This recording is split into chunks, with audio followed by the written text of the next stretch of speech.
Bismillahirrahmanirrahim. Assalamualaikum warahmatullahi wabarakatuh.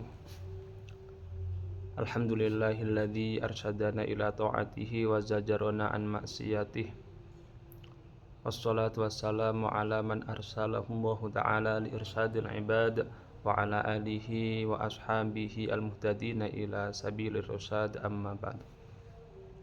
Pertama-tama marilah kita panjatkan puja dan puji syukur kita kehadirat Allah Subhanahu wa taala yang telah memberikan seluruh nikmatnya kepada kita semuanya sehingga kita dapat saling berinteraksi, saling berbagi terkait dengan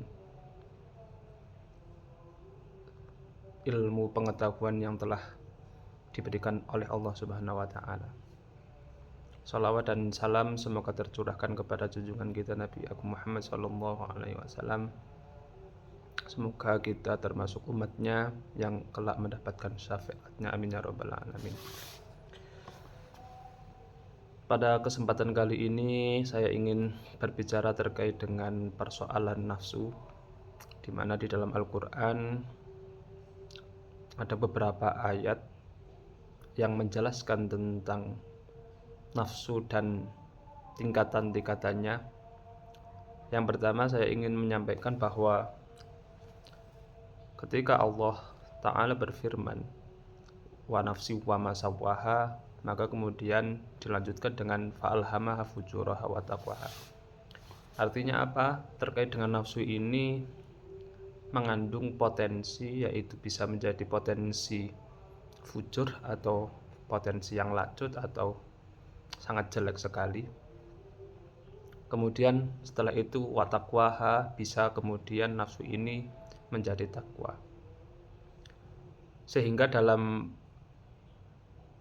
hal ini Imam Ghazali dalam kitab Ihya Ulumuddin itu menjelaskan ada 3 tingkatan terkait dengan nafsu. Yang pertama, beliau mengatakan bahwa ketika ayat yang terkandung dalam surat Yusuf yang berbunyi wa ma ubarri'u nafsi innan nafsa la'ammaratun bisu', beliau menjelaskan bahwa potensi nafsu yang pertama atau tingkatan nafsu yang pertama adalah nafsu yang dinamakan dengan ammaratun bisu', di mana nafsu ini memang selalu memerintahkan kepada sohibnya, pemilik nafsu itu atau jiwa yang mengelilingi nafsu itu untuk selalu berbuat kejelekan. Kemudian di atasnya lagi beliau menyitir ayat yang berbunyi wala uqsimu bin nafsil lawwamah. Ada istilah an-nafsu al-lawwamah. Dalam hal ini kemudian Imam Ghazali menjelaskan bahwa terkadang orang yang mempunyai nafsu lawwamah ini memang melakukan kejelekan-kejelekan, akan tetapi nafsunya itu sendiri sadar bahwa kejelekan itu adalah sesuatu yang buruk. Jadi ketika di tingkatan ammaratun bisu itu, orang itu selalu melakukan kejelekan, akan tetapi dia tidak menyadari bahwa hal yang dilakukannya itu adalah hal yang jelek. Tetapi di tingkatan yang kedua, Imam Ghazali menyebutkan bahwa makna dari an-nafsu al-lawwamah ini artinya nafsu yang memang terkadang memberikan dorongan untuk berlaku jelek, akan tetapi dorongan tersebut disadari betul oleh pemiliknya bahwa itu adalah hal yang buruk. Kemudian tingkatan dari nafsu yang tertinggi itu sendiri, beliau mengutip ayat Al-Quran yaitu yang berbunyi ya ayyatuhan nafsul mutmainnah irji'i ila rabbika radiyatan mardiyah. Ini adalah tingkatan nafsu yang paling tinggi, yang mutmainnah, yang tenang, yang selalu mendorong pemiliknya untuk selalu beribadah, selalu condong kepada kebaikan-kebaikan dan kepada ibadah yang diperintahkan oleh Allah Subhanahu wa taala. Jadi begitulah tingkatan-tingkatan nafsu yang dijelaskan oleh Imam Ghazali, dan dalam hal ini bagaimana cara kita untuk mendidik nafsu agar supaya berada di tingkatan atasnya ketika orang tersebut itu masih berada di level an-nafsu al-ammarah, yang dari nafsu al-ammaratum bisu, kemudian ke an-nafsu al-lawamah, kemudian yang dari an-nafsu al-lawamah beranjak kepada an-nafsu al-mutmainnah. Beliau menjelaskan bahwa caranya ya dengan riyadhah, dengan memperbanyak amalan-amalan yang sekiranya bisa untuk mendidik nafsu agar supaya tidak mendorong pemiliknya untuk selalu berbuat jelek. Seperti halnya dengan puasa dan amal-amal baik yang lain.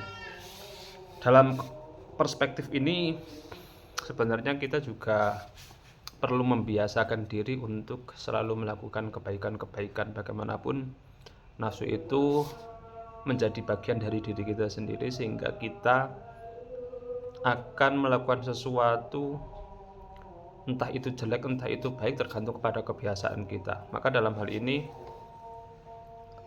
Mustafa Al-Ghulayan dalam kitab Idatun Nasiin mengatakan bahwa wa man i'tada amran hatta sara khuluqan lahu sa'ubat izalatuhu min nafsihi fahuwa yulazimu hatta yudrija fi qabri. Yang artinya, barang siapa yang membiasakan diri melakukan suatu hal sehingga hal tersebut itu menjadi akhlaknya, menjadi karakternya, maka sulit sekali menghilangkan itu dari nafsunya. Di sini ditekankan bahwa sa'ubat izalatuhu min nafsihi, sesuatu hal itu sangat sulit dihilangkan dari nafsunya. Fahuwa yulazimuha tayudrija fi qabrihi, hal itu akan selalu menemani orang tersebut sampai dia itu masuk di dalam kuburannya atau setelah sampai dia meninggal. Dalam perspektif ini maka salah satu langkah untuk mendidik nafsu kita yaitu dengan cara membiasakan hal-hal yang baik. Manusia memang tidak bisa lepas dari melakukan kejelekan, akan tetapi ketika kita menyadari bahwa itu jelek, maka sebisa mungkin untuk tidak membiasakan itu. Karena ketika sesuatu itu dibiasakan kemudian menjadi karakter kita sebagaimana yang disampaikan oleh Mustafa Al-Ghulayan, maka itu akan sangat sulit sekali hilang dari nafsu kita, karena itu yang akan menempel menjadi karakter yang menjadikan nafsu itu mendorong pada hal tersebut. Sehingga mari kita semua untuk terbiasa membiasakan sesuatu yang baik dan tidak menormalisasi sesuatu yang buruk. Mungkin cukup untuk kesempatan kali ini. Atas perhatiannya terima kasih. Wallahul muwaffiq ila aqwamit thoriq. Billahi taufiq wal hidayah wa ridwal inayah. Saya akhiri. Wassalamualaikum warahmatullahi wabarakatuh.